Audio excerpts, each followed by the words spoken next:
Señoras, señores, ¿cómo están ustedes? Soy Paco Sea, le tenemos mucha información, por supuesto. Y mire, el vicefiscal de Sinaloa, Dámaso Castro Saavedra, solicitó licencia sin goce de sueldo tras ser señalado por las autoridades de los Estados Unidos de recibir sobornos mensuales de los chapitos. A cambio del dinero, el funcionario presuntamente filtraba información y evitaba actuar en contra del grupo criminal. Aunque la fiscalía local lo había respaldado inicialmente, Castro decidió separarse del cargo para enfrentar las investigaciones. El funcionario ya arrastraba cuestionamientos por el polémico caso de la muerte del ex rector Melesio Cuen, ¿se acuerdan? En el 2024, del cual fingieron su muerte en una gasolinera, que sí primero, que lo habían citado en un rancho después, que no, que sí, y bueno, después hicieron un montaje que ni siquiera para eso sirven, para hacer montajes. Aquí estamos desde el Palacio Municipal de Culiacán. La carnita asada, convocado de ese día, donde la oportunidad de hablar, de conversar sobre el presente y el futuro de Culiacán.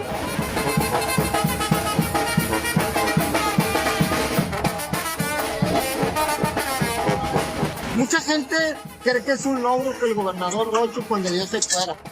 Logro eso hacer cuando verdaderamente llegue la paz y la prosperidad. Esta banda no está patrocinada para toda la gente que está aquí, quiera cooperar aquí en el botecito. Que toda esta violencia sigue, pero que los ciudadanos debemos de hacer cosas de esta naturaleza. Platicar, acordar, presionar, y creo que esa es la parte que nos toca a nosotros como ciudadanos. Y mire, con una carnita asada muy al estilo de los norteños, el ritmo de la banda fue como decenas de ciudadanos celebraron la salida del gobernador Rubén Rocha luego de pedir licencia para ausentarse temporalmente tras ser señalado por presuntos vínculos con el cártel de Sinaloa. El evento denominado como la carnita asada por la paz, libertad y esperanza se llevó a cabo frente al Palacio Municipal y fue convocado por el chef y activista Miguel Taniyama. Mientras tanto, la gobernadora interina de Sinaloa, Geraldine Bonilla, anunció que está embarazada y que por esto está más comprometida para tener un mejor estado. Como parte de su labor, informó que se reunió con alcaldes y legisladores y que hoy va a visitar Mocorito y que en los próximos días también va a supervisar algunas obras. También dejó ver que mantiene comunicación con la presidenta Sheinbaum. Quiero también hablarles desde lo más humano. Soy mamá y actualmente estoy embarazada.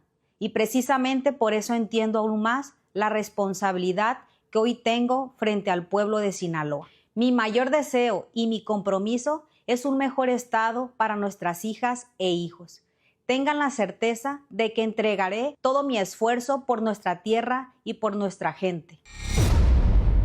Se dio a conocer que Joaquín El Chapo Guzmán burló los filtros de seguridad de la prisión de Flores, de la de máxima seguridad en el mundo, allá en Colorado, y pudo comunicarse con sus hijos. Esto se lo comentaba yo el día de ayer.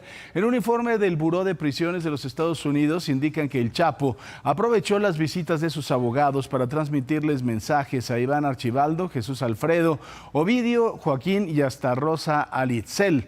Estas comunicaciones se habrían dado en febrero del 2024, unos meses antes de que fuera detenido Ismael El Mayo Zambada. Por otro lado, un juez federal de control en Jalisco vinculó a proceso a César Villaseñor, alias El Güero Conta, presunto hombre de confianza de Audias Flores Silva, alias El Jardinero, considerado como el heredero del liderazgo del cártel Jalisco Nueva Generación. Enfrenta cargos por delitos en contra de la salud, portación de arma de fuego de uso exclusivo del ejército y operaciones con recursos de procedencia ilícita. Se le dictó prisión preventiva oficiosa que cumplirá en el reclusorio metropolitano de Puente Grande. La gobernadora de Baja California, Marina del Pilar, desmintió que vaya a pedir licencia a su cargo, como se había ya hecho el rumor muy grande en las redes sociales. Además de publicar las actividades que ha tenido, como la reunión con alcaldes, diputados y senadores para consolidar el segundo piso de la Cuarta Transformación en el estado, en un video hizo referencia a que su agenda continúa con total normalidad. ¿Por qué se dio este rumor de que iba a salir del gobierno? Porque había convocado una conferencia de prensa el día de ayer a las 6 de la tarde y como ni ella ni su ex esposo tienen visa, pues dijeron no vaya a ser que vaya a pedir licencia doña Marina del Pilar.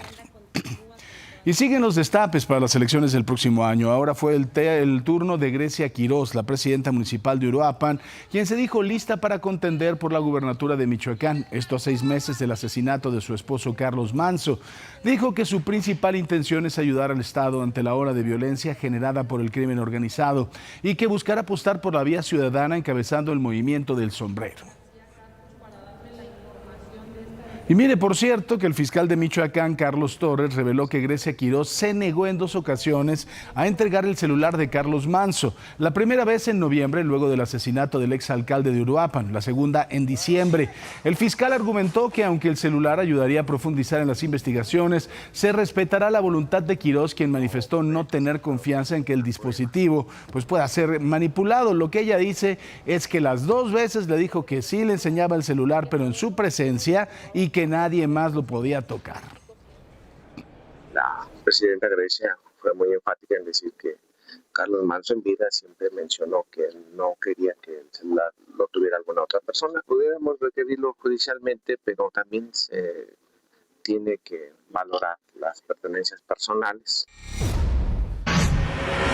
Y bueno, cambiemos de tema. Ayer, en la conmemoración del 164º aniversario de la Batalla de Puebla, la presidenta Sheinbaum se lanzó en contra de la oposición al mencionar que los grupos que apuestan a la intervención extranjera están destinados al fracaso. En medio de la polémica por la solicitud de extradición del gobernador con licencia de Sinaloa, Rubén Rocha, y de la participación de agentes de la CIA en Chihuahua, además lanzó un llamado a los Estados Unidos a respetar la soberanía nacional. A ellos les decimos con verdad y justicia que quienes buscan el apoyo externo por no tener apoyo popular en nuestro país están destinados a la derrota. A quienes reviven la conquista como salvación, les decimos, están destinados a la derrota. A quienes creen que el pueblo es tonto, están destinados a la derrota. A quienes piensan que la presidenta se arrodilla, están destinados a la derrota. Mientras que Estados Unidos reconoció a través de la directora de la Oficina de Política Nacional de Control de Drogas, Sarah Carter, la cooperación y eficiencia del gobierno de la presidenta Sheinbaum para combatir el tráfico de droga, haciendo énfasis en que las autoridades estadounidenses compartieron información de inteligencia sobre Nemesio Ceguera El Mencho, ex líder del cártel Jalisco, para su detención. La funcionaria agregó que seguirán impulsando la colaboración bilateral. Ayer el gobierno federal informó que logró un acuerdo con los Estados Unidos para fortalecer el transporte aéreo y buscar eliminar las restricciones de vuelo que tiene México hacia ese país desde octubre, con una estrategia para reordenar los sistemas del Aeropuerto Internacional de la Ciudad de México y del AIFA. A la par de este anuncio, el Departamento del Transporte de los Estados Unidos detalló que México se comprometió a realizar un proceso de declaración de capacidad para los transportistas estadounidenses. Mire, más adelante no se pierda la segunda parte de una pesadilla en un clic, realizada por el equipo de investigaciones de Excelsior, destapando cómo es el modus operandi de las redes de trata de Internet a través de presuntas páginas disfrazadas para ofrecer servicios de mensajes que terminan reclutando a mujeres, muchas veces menores de edad, que son víctimas de explotación sexual al trabajar como damas de compañía. Quienes operan estas páginas, que otros delitos cometen, le vamos a contar los detalles más adelante. En este momento saludo con mucho gusto a mi querido Ricardo Vitela. Ricardo, ¿cómo estás? Buenos días. Mi querido Paco, ¿cómo estás? Buenos días. Vamos a darles la actividad vehicular aquí en la zona del periférico, casi con Camino Santa Teresa.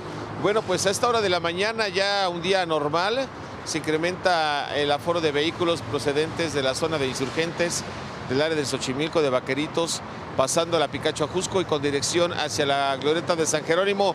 Un avance constante tanto en carriles centrales como en laterales, donde se incrementa también más, todavía es fluido el avance, es en el sentido opuesto, Paco, quienes abandonan el área de San Antonio, de la avenida Toluca, Luis Cabrera y con destino a la Picacho Ajusco y más adelante hacia el área suroriente de la Ciudad de México. Estamos observando en carriles centrales y laterales un avance bastante aceptable. Esta es la información que tenemos en cuestión de vialidad, mi estimado Paco, aquí en la zona sur, y aquí vamos a estar pendientes nosotros para cualquier tipo de información que se requiera y se vaya desarrollando en esta mañana. Perfectamente, mi querido Ricardo. Y aquí mismo está mi querido José Antonio García. José Antonio, buenos días. Hola Paco, ¿cómo estás? Qué gusto saludarte esta mañana ya con mucho calor. 17 grados centígrados la temperatura aquí en la alcaldía Cuauhtémoc, y te muestro ya en estos momentos los operativos que mantiene la Secretaría de Seguridad Ciudadana contra Fitambos aquí en torno al Ángel de la Independencia para evitar que los vehículos se estacionen en este lugar, y vehículos que pues llegan a estacionarse hasta en segunda fila en este sitio, patrullas que pues ya se encuentran aquí en este lugar y que va a ser uno de los escenarios importantes para el simulacro de esta mañana. Hay que estar muy pendientes, la evacuación de los edificios, es una zona importante de oficinas aquí en este lugar, por lo que hay que tomarlo en consideración.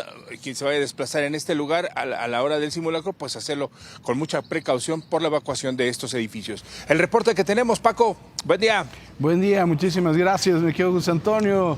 José Antonio, Ricardo, estamos muy pendientes de ustedes, gracias. Buenos días. Buenos días. Bonjour. Eso, le digo, pura cosa internacional aquí. Vamos a los dineros. Banco Multiva presenta. En Estados Unidos, el precio de la gasolina regular subió 31 centavos en la última semana, llegando a un promedio de $4.48 por galón, lo que significa un aumento de 50% desde que comenzó la guerra con Irán y el estrecho de Hormuz quedó prácticamente cerrado. Las remesas lograron un trimestre histórico. De acuerdo con el Banco de México, durante marzo ingresaron al país $5,394.2 millones, el mejor desempeño para un tercer mes del año. Así, los envíos realizados principalmente desde Estados Unidos durante el primer trimestre sumaron $14,456.5 millones, un incremento de 1.4% respecto al mismo periodo del año previo y una cifra sin precedentes para este periodo. El Partido Verde advirtió la necesidad de que México acelere la transición a modelos de economía circular para reducir la generación de basura y aprovechar mejor los materiales. Destacó que el Mundial será un desafío por el incremento de visitantes y consumo. Por ello, urgió a actuar a las autoridades para prevenir la acumulación de residuos desde su origen. Banco Multiva presentó. Y mire, aquí otro asalto, pero en Puebla. Un tipo acorraló a un estudiante de bachillerato para quitarle sus pertenencias. Aunque ella trata de alcanzarlo, finalmente huye sin que nadie se dé cuenta de lo sucedido. Otro también, cobarde, ¿no? Además de todo, imagínense, ¿qué traerá una chavilla en su mochila? ¿Qué es lo que puede traer? Maldita rata centavera asquerosa de segunda. Nos vamos a Nuevo León, en donde 2 hombres asaltaron una joyería sometiendo a empleados y amenazando a la dueña del negocio. El botín, 150 mil pesos aproximadamente. Tranquilo. ¿Qué pasó? Parecía un día tranquilo en la joyería Giselle en la colonia Barrio Santa Isabel, pero en segundos todo cambió. 2 hombres ingresaron al negocio, no eran clientes. Bajo amenaza sometieron al empleado mientras comenzaban a robar. Está bien. Sí, ya tenemos rato. Uno de ellos, con casco blanco, vació los estantes. Su cómplice, con casco rojo, se sumó segundos después. En medio del asalto, la propietaria Gisela Hernández intentó hacerlos desistir, pero fue amenazada. No, amigo, no, tranquilo, amigo, no hay problema. No hagas nada, por favor. Aún así, cuando los delincuentes huyeron en motocicleta, ella decidió perseguirlos. La persona que me ayuda aquí en el local le pidieron que se hincara y que agachara la cabeza, apuntándole con el arma en la cabeza. Uno entra donde yo me ubicaba y me arranca 2 cadenas que yo portaba de oro, y posteriormente inician a tomar todo lo que podía. Estos son tan solo algunos de los cuellos exhibidores que quedaron completamente vacíos. De este otro lado, pues un par de alhajeros también vacíos, luego de que estos amantes de lo ajeno se llevaran un cuantioso botín. El botín supera los 150 mil pesos, incluyendo joyería con valor sentimental. Hoy, la joyería sigue operando, pero bajo medidas de seguridad que incluyen una cadena de acero y con temor que en cualquier momento los delincuentes puedan regresar. No, amigo, no, tranquilo, amigo, no hay problema. No se preocupe, no va a pasar nada. Y mire, unas ratas más en Morelos, un violento asalto en la cafetería Don Churro, esto es en el barrio de Tejalpa, en Jiutepec, que esto quedó grabado en video. Estos tipos armados irrumpieron en el local de la comunidad de Tejalpa utilizando cascos de motociclistas para ocultar su identidad. En menos de medio minuto los delincuentes amagaron a empleados y a clientes, quitándoles sus efectivo, sus celulares y sus pertenencias antes de huir a bordo de una motocicleta. Los responsables, las malditas ratas, siguen prófugos. Nos vamos hasta Iztapalapa. Una mujer fue captada en video disparando un arma de fuego y amenazando a sus vecinos. Todo esto en presencia de un bebé. Los hechos ocurrieron en la colonia Santa María Aztahuacán, en donde la agresora, presuntamente bajo los efectos del alcohol, amedrentó a sus vecinos luego de una discusión. Tras los disparos, esta mujer se refugió en su casa. La policía ya está investigando su identidad. ¿Conoce la talla? ¿Dónde está la pistola, pendejo? ¡Déjamelo!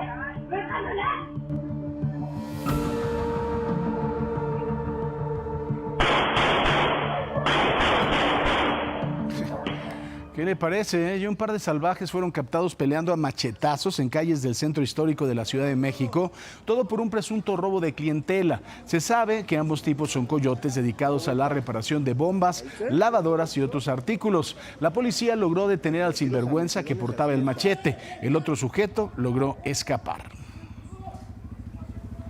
Y mire, en más información, una riña vecinal en Zacatepec, Puebla, escaló un enfrentamiento con piedras y ladrillos que dejó un hombre gravemente herido tras ser golpeado en la cabeza. El incidente fue grabado por testigos y muestra cómo los involucrados se atacaron incluso desde azoteas. Pese a las llamadas de auxilio, la policía no llegó a tiempo para detener la pelea. ¡Aguas, Mari, aguas! No mames. ¡Le bocha al bocho! ¡Aguas! ¡El bote!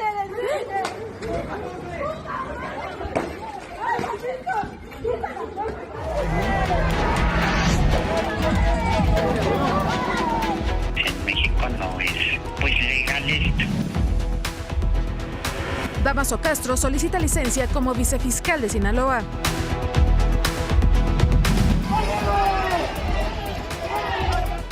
Turba en Temoaya, intentan linchar a mujeres por presunto ritual en manantial.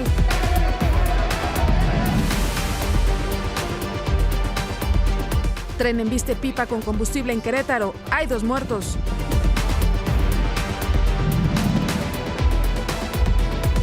Sujetos se enfrentan a machetazos en calles de la alcaldía Cuauhtémoc. Dama de compañía, me interesa. Investigaciones Excelsior revela en su segunda parte cómo operan las redes de explotación en Internet.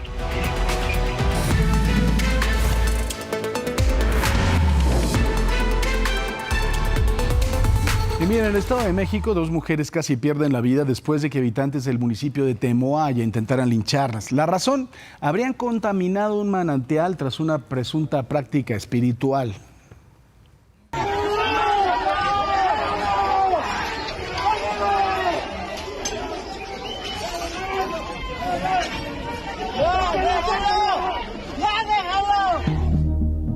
Así fue como 2 mujeres casi terminaron linchadas por habitantes del municipio de Temoaya, luego de ser señaladas de presuntamente haber contaminado un manantial de la comunidad, tras haber encontrado velas y otros contaminantes, así como a su perro dentro del agua.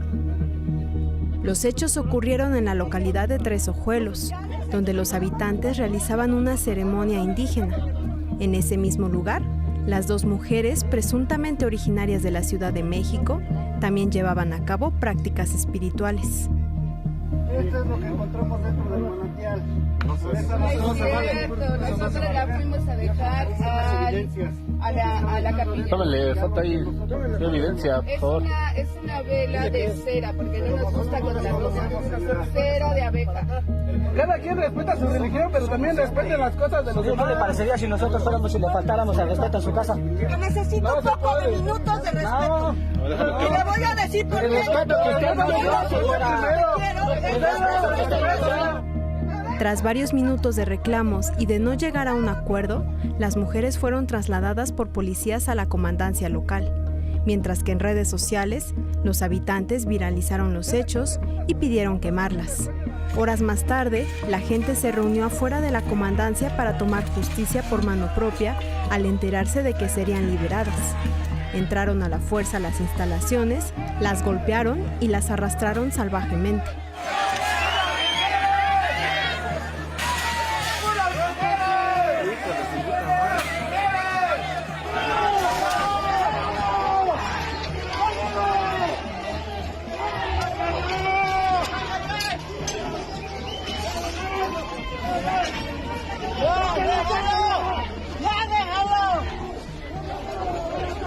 Ambas quedaron gravemente heridas y fueron trasladadas al hospital. Sobre esto, ni el gobierno municipal ni la alcaldesa se han pronunciado al respecto.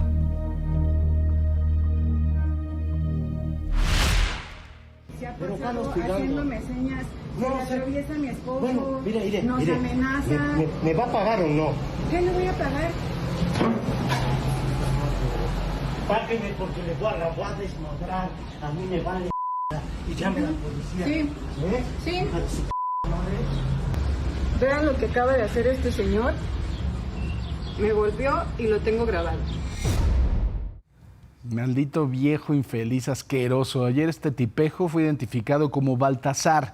Fue detenido ya en Temixco por el delito de extorsión agravada en contra de Violeta Gutiérrez, una comerciante de Jiutepec, que valientemente lo grabó como era violentada y amenazada por este hombre, quien cobraba una cuota mensual para no dañar su negocio. Una situación que Violeta vivía desde hace más de 2 años, imagínese. Se espera que en las siguientes horas sea presentado ante un juez de control para determinar su situación jurídica. Maldito infeliz rata, qué bueno que ya lo agarraron. ¿Te vale que le hablaran a la policía? Ahora sí, con la cabeza agacha y adentro de una patrulla. A ver si te vale, infeliz cobarde de porquería. Y mire, en Veracruz 2 policías estatales fueron detenidos por su presunta participación en el homicidio de la doctora Berta Burciaga, de 38 años, ocurrido el 21 de abril, luego de que su camioneta fuera confundida con otro vehículo en medio de una persecución. La Fiscalía informó que el caso fue judicializado en espera de que sea fijada la fecha de la audiencia inicial en contra de los elementos. La Fiscalía del Estado de México capturó 4 integrantes de un grupo delictivo, los Julios, por su participación presuntamente en el multihomicidio de la familia Cejudo en la alcaldía de Azcapotzalco. Los detenidos son Alexis Ricardo, alias el Lobito, Luis Enrique, Valentín y Enrique, relacionados con delitos de homicidio, extorsión, secuestro y robo, además de despojo de viviendas que operaban principalmente en Atizapán, en Cuautitlán Izcalli, Naucalpan, Tlalnepantla también. Todos fueron ingresados al penal de Barrientos y puestos a disposición de un juez. Nuevos detalles se revelaron sobre la muerte de Vicentito, este pequeñito de 3 años, luego de pasar 12 horas encerrado en un auto. Un descuido de la mamá tras asistir a una fiesta terminó con la vida de este pequeño.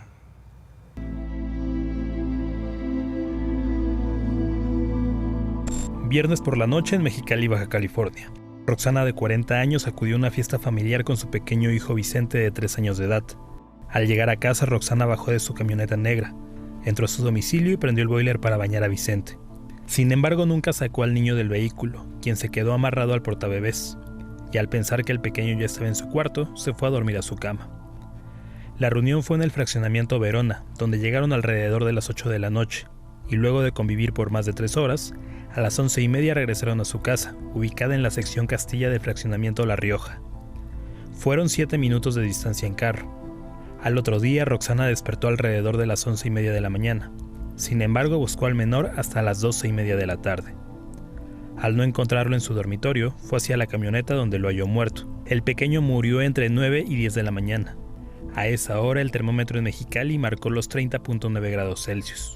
En cuanto a lesiones, el médico legista pudo observar quemaduras de primer grado en muslos y antebrazos producidas por el calor en el que estuvo expuesto, y se concluye como causa determinante de fallecimiento golpe de calor.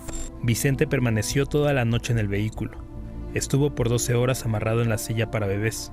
Las altas temperaturas le produjeron un golpe de calor y quemaduras de primer grado que le propiciaron la muerte.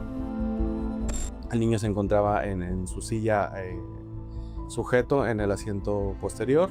Duró un poco más de 12 horas. Ya estaríamos hablando de temperaturas que llegaron a los 45 o más grados todavía. Tras hallarlo muerto, Roxana lo desamarró y lo metió a la casa. Luego de casi una hora, la policía llegó y al entrar encontró a Roxana sentada en el suelo y a Elsa, de 66 años y abuela de Vicente, sentada en la sala con el cuerpo del pequeño entre sus brazos.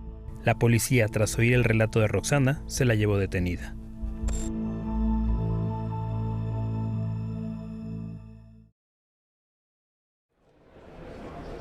Por cierto que la Fiscalía de Baja California confirmó que Roxana sí había consumido alcohol el día que olvidó a Vicentito dentro de su camioneta, por lo que buscará que enfrente una condena de 15 años de prisión por el delito de homicidio por homicidio, es comisión por omisión, así se llama, comisión por omisión, no homicidio por omisión impropia, sino comisión por omisión con dolo eventual, es decir, que no tuvo la intención directa de asesinar a su hijo al alcoholizarse y manejar su auto, pero sabía de los riesgos de esta conducta. Roxana permanecerá en el Cerezo de Mexicali en espera de la audiencia de vinculación. Mire, estábamos platicando cuando estábamos escuchando esta nota todos aquí, si el pequeñito a los 3 años hubiera tenido la capacidad de poder pues destrabar el seguro de la silla, no sé si hubiera tenido esa capacidad. La verdad es que todavía hay algunas cosas que a mí me dejan con un muy mal sabor de boca en este asunto.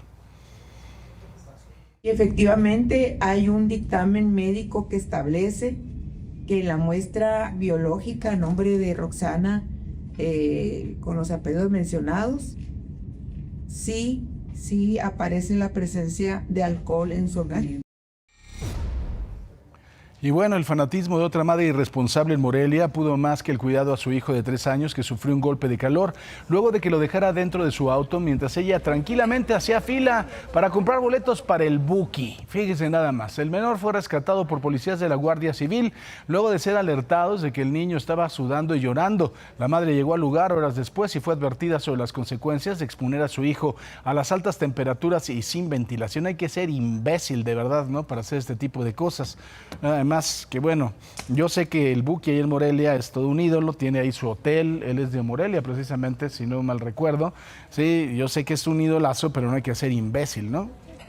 En el municipio de García, Nuevo León, una niña de solo 11 años murió dentro de un vehículo en la colonia Valle Lincoln luego de que sus familiares intentaran trasladarla de emergencia tras una aparente caída. Versiones de vecinos indican que la pequeña jugaba fútbol un día antes y recibió un balonazo. Aunque fue revisada previamente en un centro médico en donde descartaron lesiones, las autoridades estatales ya investigan el caso para determinar si hubo negligencia o causas externas en este caso lamentable. Nos vamos ahora hasta Guadalajara. Un niño de 10 años movilizó a las autoridades tras escapar de la casa con una misión: llegar a las retas de FIFA con sus amigos. El pequeño fue detectado por el chofer de la Ruta 52, quien alertó a la policía al verlo viajar solo desde Tlaquepaque. Aprovechando que su madre trabajaba, el menor emprendió la aventura. Oficiales del Código Violeta resguardaron al pequeño gamer y lo entregaron sano y salvo a su familia.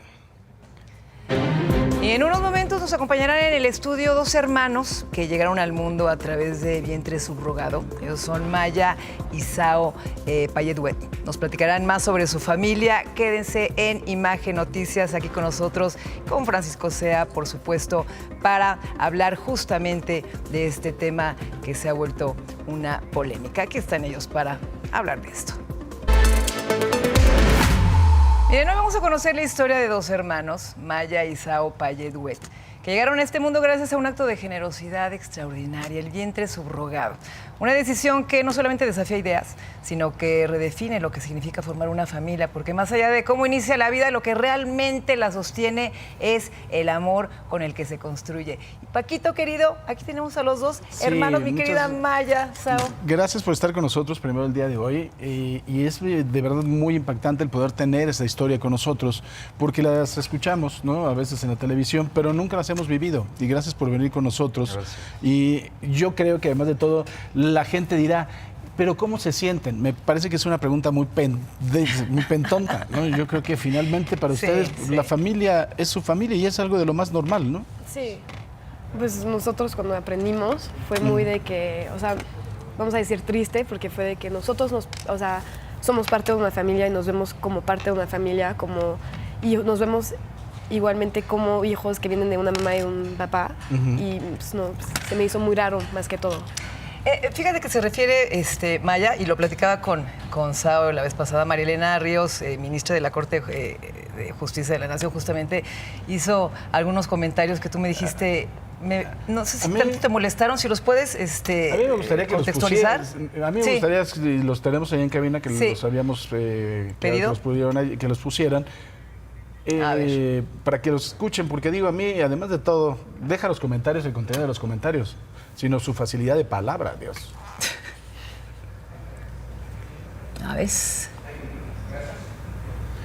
Bueno, tenemos un poquito de problema con el... Salvo quien haya nacido, no sé, mediante ¿cómo le llaman estos? In vitro, que haya nacido in vitro, a lo mejor podríamos estimar que no forma parte de la familia, pero mujeres y hombres formamos parte de la familia. A ver, Sao. Pues opino la verdad que es algo muy mal, pues no es porque naciste diferente, que no sea con mamá o que naciste con dos papás como yo, que no haces parte de la familia. Para mí la familia es algo que nada más te enseñan a amar, que están ahí para ti, que siempre van a estar ahí atrás de tus... de lo que haces mal. Entonces lo que ella dice la verdad es muy mal. Sí, o lo que haces bien. Y está muy mal lo que dices, porque sí haces parte de la familia aunque no naciste como se dice. Entonces pues la verdad que no me gustaron, o sea, todos tienen su opinión, pero lo que ella dice es totalmente falso, o sea, no puedes no hacer parte de la familia si no naces del proceso normal, o sea, yo nací con mis dos papás y pues yo hago parte de la familia, de todas sus familias. Entonces la verdad que es algo muy falso y pues no me gustó. Sí, claro, y además de todo, con un desconocimiento tremendo de la ley, que eso yo creo que a ustedes les da igual, ¿no? Porque ustedes tienen una familia amorosa y están dentro de una familia amorosa, pero con un desconocimiento brutal de la ley, ¿no? Exacto. Ahora, yo quisiera saber, y también para que la gente conozca más de la historia, ¿en qué momento sus padres les dicen que fueron concebidos por gestación subrogada? ¿Qué edad tenían? ¿Cómo lo recuerdas, Maya? Pues me recuerdo estar de que bien joven, de que chance los 8 años o un poquito antes. Y pues nos explicaron, tenían un libro, hicieron libros de cuando éramos bebés, con las fotos de todo el proceso, con la gente que está en el proceso. Y nos explicaron muchas veces, porque pues al principio era difícil entenderlo. Sí. Y también con los amigos que nos preguntaban y no sabíamos, así que tuvimos que preguntar muchas veces. Y después que entendimos ya fue de que, o sea, pudimos entender las fotos del libro y fue algo muy padre. ¿En algún momento conocieron a la madre del vientre subrogado? No, nunca la conocimos. Conocimos a las que nos cargaron. A las gestantes. Ajá, nada más sí, a la de mi hermana. La mía nada más la conocimos por llamada, pero la que no nos hubo nunca la conocimos. O sea, está en las fotos del álbum que tenemos, pero pues en persona nunca la vimos. ¿Y te causa alguna duda? No, pues para nada, o sea... Mira, Nakisha te tuvo en su vientre y Dana te tuvo en su vientre. Sí. ¿Qué sienten por ellas? Pues amor, o sea, gracias a ellas pudimos nacer y pues la verdad que es algo muy impresionante que ellas pudieron hacer eso. Pues a mí me hubiera gustado conocer a la mía en persona, pero pues no sé, nunca se pudo hacer. Y conociéndola a mi hermana, que es Nakisha, que es muy buena onda, son muy unas personas, o sea, mucho gusto que ellas nos pudieron cargar en su panza. Qué belleza eso. ¿Qué le dirían a la gente, a la ministra, por ejemplo, y a las personas que probablemente les han hecho bullying en algún momento, a ti, por ejemplo, Sao, en tu escuela? Pues la verdad que le diría que debería de saber antes de decir algo, porque, o sea, es un tema muy importante, claro, que pues, aparte que no sabe verdad lo que dice, es más de allá algo que es impresionante. Poder nacer de dos papás, de dos hombres o igual de dos mujeres, es algo que ha tomado mucho tiempo en hacerse y cuando se puede hacer es muy importante. Y pues le diría a la gente que antes de eso, que piensen antes, que entienden el proceso, que es lo difícil para mis papás de vivir en eso, porque pues, aparte de que me hagan bullying a mí, a ellos igual les ha tocado algunas cosas de que más antes. Entonces es algo muy interesante, muy impresionante y muy triste cuando pues no le entienden que dicen cosas que no son verdaderas. Y que además de todo se ponga a estudiar, ¿no? Sí, por supuesto que sería algo interesante que se ponga a estudiar y que además de todo entienda estos actos de amor. La verdad es que qué padre que hayan venido el día de hoy con nosotros. Felicidades y felicidades también a Vincent y a Jean, que por allá andan sus padres. Y gracias qué buen acto por venir. De generosidad. Sí. Y para que señora ministra vea cómo esto es lo que pasa en la vida real. No nada más estar ahí sentada con su toga. O sea, usted bruta. Muchas gracias, Kike. Vénganse para acá porque les tenemos toda la información acerca del clima. Bueno, es miércoles, ya es mitad de semana y la atmósfera sigue sin darnos ese respiro. Tenemos una circulación anticiclónica posicionada sobre el Golfo de México que mantiene atrapado el calor sobre gran parte del país, haciendo que la onda cálida continúe de norte a sur. Pero también tenemos otros sistemas que comienzan a mover el panorama. Una línea seca sobre el noreste que estará provocando lluvias, ráfagas de viento, incluso posible formación de torbellinos, además de precipitaciones en el centro, oriente y sureste. Vamos a conocer en qué estados vamos a tener hoy las condiciones de lluvia, ya que se esperan chubascos en San Luis Potosí y en buena parte también del noreste, centro y sureste. Querétaro, Estado de México y Oaxaca también. Además, habrá unas lluvias aisladas en Michoacán, Morelos, Veracruz, Quintana Roo, y aunque no serán lluvias generalizadas, sí pueden llegar acompañadas de algunas tormentas eléctricas, bancos de niebla en carreteras y reducción de visibilidad. Pero ¿qué pasa con las temperaturas? Porque seguimos con la onda de calor. Sigue completamente instalado. Las temperaturas superiores para el día de hoy a 45 grados se pronostican ¿en dónde? En Guerrero y en San Luis Potosí, pero entre 40 y 45 grados estarán Durango, Sinaloa, Jalisco, Tabasco y Campeche. Entre 35 y 40 grados van a estar los estados como Sonora, Chihuahua, Zacatecas y Quintana Roo. Es decir, tenemos otra tarde sofocante y de aire caliente. ¿Qué pasa también con el viento? Porque volverá a sentirse con fuerza en distintos puntos del país. Tenemos rachas de 50 a 70 kilómetros por hora con tolvaneras en Chihuahua, Durango y Zacatecas. Además, existe la posible formación de torbellinos en Coahuila y habrá viento moderado a fuerte en gran parte del centro y sureste. Y bueno, pues sin duda será un miércoles de ambiente polvoso y de ramas moviéndose con fuerza. ¿Qué pasa con el oleaje? Se mantiene elevado de 1.5 a 2.5 metros en la costa occidental de Baja California Sur. Así que este miércoles va a estar muy movido, sin duda no será estático y será un día del cielo inquieto, de calor extremo, de viento que mueve todo y de tormentas que aparecen sobre todo en la tarde. Así que ojo, muy prevenidos y hay que ver muy bien el cielo. Paco, ¿cómo ves? Muy bien, pues sí, hay que prepararse para el día de hoy que va a estar caluroso. Gracias, mi querida Nuri, y nosotros le tenemos un resumen de información. La gobernadora de Baja California, Marina del Pilar Ávila, se reunió con alcaldes y legisladores locales y federales para fortalecer la unidad política en el estado. Durante el encuentro, destacó que la coordinación institucional es clave para que los beneficios de la transformación lleguen de forma eficaz a los sectores más vulnerables. La agenda común establecida se centra en 3 pilares urgentes: el fortalecimiento de la seguridad, el impulso a la obra pública y la continuidad en los programas sociales. Con el lema "El poder solo tiene sentido al beneficio de los demás", la mandataria reafirmó su compromiso de priorizar el bienestar ciudadano y reducir las desigualdades en la entidad. En San Luis Potosí, el secretario de Gobierno Guadalupe Torres y la vicefiscal Citlali Sánchez enfrentan acusaciones por conflicto de interés.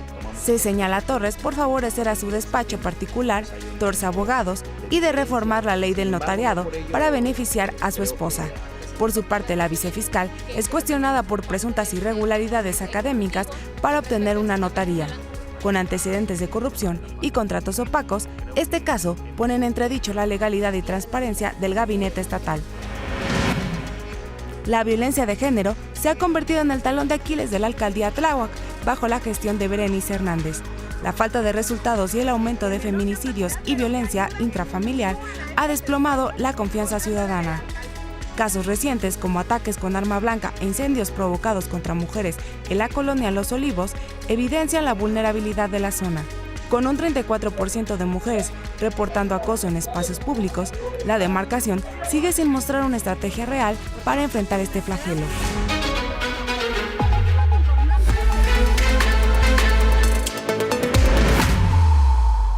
Regresamos a las calles de la Ciudad de México con el políglota de José Antonio García. Señor José Antonio García, adelante. Hola Paco, bueno, pues ahora nos hemos desplazado aquí en la Colonia Centro, estamos muy cerca de la zona de la Merced, es la calle de Carretones y Santo Tomás, porque bueno, pues fue localizado el cuerpo de una persona, es un hombre, podría tener entre 30 y 40 años de edad. Nos dicen que pues pudo haber sido atropellado esta persona, pero también algunas personas se han acercado con nosotros para decirnos que tiene algunas heridas en el abdomen. Estamos en espera de que lleguen los peritos de la Fiscalía para que, bueno, pues determinen cuál fue el motivo de la muerte de esta persona. Está la policía, está acordonado todo este perímetro, es prácticamente tránsito local, únicamente, bueno, pues afecta la carga vehicular de las personas que ingresan de circunvalación hacia este perímetro, pero bueno, pues por lo pronto la movilización policíaca que tenemos aquí en este perímetro. Paco, el reporte que tenemos. Buen día. Buen día y qué tragedia, ni hablar. Bueno, así fue como una mujer en la alcaldía Gustavo Amadero fue atacada por un pitbull luego de que lograra escapar de un domicilio, lanzándose en contra de ella hasta tirarla en el piso.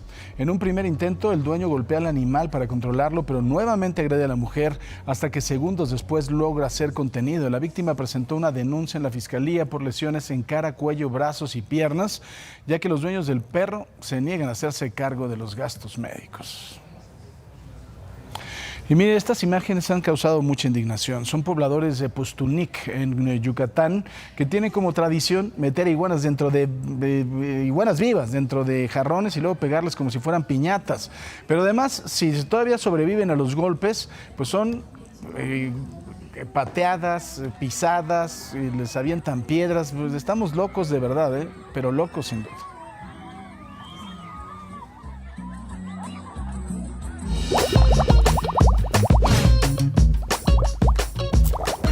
Les presento a Mila, es una perrita hermosa que ahorita se asustó con todos estos malandrines que andan por aquí, pero es un encanto, es Mila. Y nos acompaña también Pau. ¿Cómo estás? Gracias por venir. No, gracias a ustedes por invitarnos. A ver, cuéntanos su historia, ¿de dónde salió Mila? Y bueno, también va a surgir la duda de qué es lo que tiene en su carita. Claro, mira, ella tiene una enfermedad autoinmune que se llama vasculitis. Y pues la traigo porque, pues sea lo que sea que traigan los perritos, merecen una oportunidad. Ella es muy feliz, ella la recogí de cachorra con esa condición y nos tomó un tiempo dar con una buena dermatóloga que nos pudiera ayudar. Pero ella es súper alegre, súper juguetona, se entrega vacunada, desparasitada, esterilizada y es súper noble, es bien sociable con los demás perritos. Y con la gente es buena. Con la gente también. Oye, pero a ver, importante, ¿qué cuidados tiene que tener por el tema de su piel? Nada más toma una pastillita al día y de hecho ya la dosis es mínima. La idea es que deje de tomarla en algún punto y ya su pielecita quedaría con unas cicatrices, pero en realidad no le duele. No es contagioso. No es contagioso. Ni con perros, ni con gatos, ni con personas. No. ¿Dónde te podemos encontrar? ¿A dónde buscamos para poder adoptar a Mila o algún otro de los perritos que tienen ustedes? Bueno, mi albergue se llama Adoptacan, tiene 20 años y en Facebook aparece como Adopta Espacio Can y en Instagram está como Adoptacan Oficial. Y pues tenemos un montón de perritos, sobre todo viejitos, en espera de una oportunidad, pero pues también está Mila, que es muy joven, ella tiene nada más 2 añitos y pues es bien alegre. Pues ojalá. Ahí está, señores, abran su corazón, su hogar y denle una oportunidad a Mila o a alguno de otros perritos que tiene Pau ahí en Adoptacan. Gracias por acompañarnos. Gracias a ti. Y ahí ya les gracias. Dice ella el protocolo que hay que seguir. Nos vemos pronto, esta es tu casa. Gracias, muy amables. Y bueno, aquí Mila va a mandar a nuestra sección de rostros con mi amigo fiel. Diles, vayan. Chiquitina.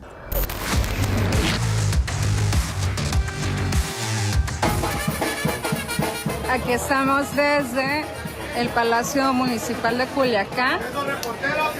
La carnita asada, convocado desde días, dando la oportunidad de hablar, de conversar sobre el presente y el futuro de Culiacán.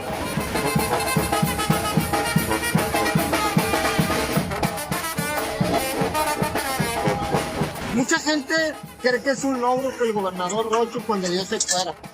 Logro eso hacer cuando verdaderamente llegue la paz y la prosperidad. Esta banda no está patrocinada para toda la gente que está aquí, quiera cooperar aquí en el botecito. Que toda esta violencia sigue, pero que los ciudadanos debemos de hacer cosas de esta naturaleza. Platicar, acordar, presionar, y creo que esa es la parte que nos toca a nosotros como ciudadanos. Y con esta carne asada fue como celebraron la salida de Rubén Rocha Moya. ¿Se imaginan si nosotros celebráramos igual la salida de todos los políticos que queremos que salgan? Nos quedamos sin vacas. Pero bueno, ahora ya vamos a analizar justo este personaje, Rubén Rocha Moya, y está Paco Padilla con nosotros para darnos santo y seña de un personajazo. Así es, Quique, cuando el discurso se rompe y se esconde sobre todo, lo que nos queda es ver el rostro, y en eso somos pioneros y expertos y los únicos. Así que comenzamos. Rasgos interesantes. Con lo primero, los rasgos interesantes, la morfopsicología, que es el análisis facial. Tenemos zona intelectiva, que es una frente que le da pensamiento estructurado, es alguien de estructuras y es alguien pragmático, alguien que toma decisiones desde la frialdad y experimentado, no improvisa, es alguien que sobre la experiencia va tomando las decisiones de lo que le haya pasado y con eso va conformando una decisión. Luego nos iríamos a la parte media, que es la parte emotiva. Ahí encontramos que la información, pues vemos las cejas arqueadas, que eso es muy común en alguien que tiene el control y es alguien que es cauteloso, vemos los párpados muy desarrollados y en esa parte pues vemos una persona que evalúa antes de accionar y después reacciona, ¿no? Primero hace una evaluación completa, como si fuera un problema matemático, lo entendemos nosotros, y luego nos vamos a la zona instintiva. Vemos un mentón con tensión, presión constante, lo vemos que incluso algo bien interesante, sí, ¿no? Cuando habla incluso trae la tensión completa, trae presión constante, resistencia al cambio. Luego nos vamos al punto, yo creo que medular, que son las microexpresiones, que son las que no nos mienten y son los elementos reveladores, nosotros le decimos. Vemos que tiene presión constante y vemos también que tiene la mueca de sarcasmo y ironía, que la vemos todo el tiempo, alguien que puede incluso parecer que está burlándose todo el tiempo. Vemos las comisuras caídas, eso es impresionante. La comisura de los labios hacia abajo. Hacia abajo, ¿Eso hacia qué abajo. determina? Eso es una insatisfacción y una autodescalificación constante. Lo podemos ver incluso en muchos políticos de la A a la Z, que vemos que ahí es donde se delatan, y un carácter endurecido. Esos nasolabiales tan profundos son caracteres endurecidos completamente. Y luego vemos el tema conductual, que es donde pues, podemos llegar al punto de una posible conducta criminal. La podemos ver claramente en lo que se basa es en la manipulación que él tiene, manipula el contexto para llegar a un punto de resultado como él quiere, y bueno, finalmente está basada en habilidades de manipulación y control narrativo de las cosas. Luego nos iríamos a lo que sería la frialdad. Tiene un aspecto de frialdad constante y cálculo. Como bien lo entendemos y como lo sabemos, es un matemático y bueno, eso es muy entendible. Y vemos la tendencia al uso de las personas y de las estructuras. Aguas, yo creo que esto es muy importante ahorita con todo lo que viene. Va a haber una manipulación o uso en ese sentido. Y vemos que hay una persona que es incongruente. Muchas veces vemos que la boca nos está diciendo un discurso o una narrativa, pero el rostro nos dice otro. Es alguien que no tiene congruencia y ese es un aspecto criminal, peligroso y nos puede dar mucha información, un aspecto incluso de psicopatía, ¿no? Interesante, líder social, también maestro, matemático y ahora, quién sabe, quizá a lo mejor pues extraditable hacia Estados Unidos. Exactamente, no sabemos ni siquiera dónde quedó la bolita en este momento. A ver qué pasa, van a ser semanas interesantes. Paco Padilla, muchísimas gracias, claro, como sí, siempre. Quique, gracias a ti, muchas gracias. Paco, vamos contigo. Gracias. Gracias, Quique. Momento agradable del día de saludar a mi querida Paola Rojas. Mi Pao, buenos días. Paco, querido, ¿cómo estás? Me da muchísimo gusto saludarte. Oye, hoy te traigo, en lugar de tortas, te traigo tacos. Me parece perfecto, nada más si seguimos ese paso. Bueno. Estamos a punto ya de comprar el Canal 4, no te preocupes. Bueno, entonces sigamos en expansión. Y si no, como sea, yo tengo muchas ideas para quemar calorías juntos. Paco, hablando de comida, vamos a planear. Ponte serio, sea. Adelante, una carnita asada con la que llegará a La Paz, dicen, en Sinaloa, para justamente celebrar la licencia que pidió Rocha Moya. Vamos a hablar, pues, el tema Sinaloa, que está al centro de la discusión. No se les olvide hoy, 11 de la mañana, simulacro nacional. Todo lo importante aquí, en unos minutitos. Me va a encantar que me acompañen, Paco. Ahí vamos a estar, mi Pau. Te mando de besos. Muchos. Y tacos Chao. También, y abundancia. Y calorías quemadas. Y adiós. ¿Verdad? Un planazo. No, hombre, qué bárbaro. Es más, ¿saben qué? Adiós. Ya me voy. ¿Ahí viene otra vez? Aquí te esperamos. Te mando besos, mi Pau. Nosotros vamos a hacer una pausa, pero tenemos mucho más. Esto es Imagen Noticias, así que no se vaya, por favor. Mire, vamos con Ricardo Vitela. Acuérdense que el día de hoy hay simulacro a las 11. Si suena la alarma de su celular, de la alarma sísmica, no se asuste. Si suenan también los postes, no se asuste. Y el señor Ricardo Vitela nos va a contar cómo comportarnos, porque él es muy bien comportado. Miren nada más.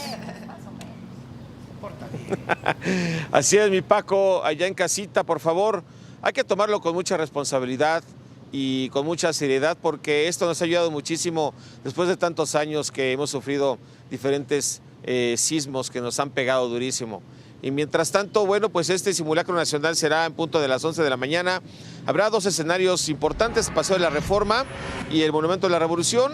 Allí participarán las dependencias, Policía Capitalina, Cruz Roja Mexicana, CRUM, Sedena, Marina, la UNAM y otras instancias correspondientes. Así que por favor, minutos antes de las 10, tómelo en calma, tranquilícese. Si está en casa y en oficina, participe en ese simulacro nacional, porque es de vital importancia estar capacitados para este tipo de eventos. Paco, ya falta poco, unas cuantas horas nada más, y hay que participar en ese simulacro nacional. Por supuesto, y como tú lo dices con mucha seriedad, mi queridísimo Ricardo, muchísimas gracias.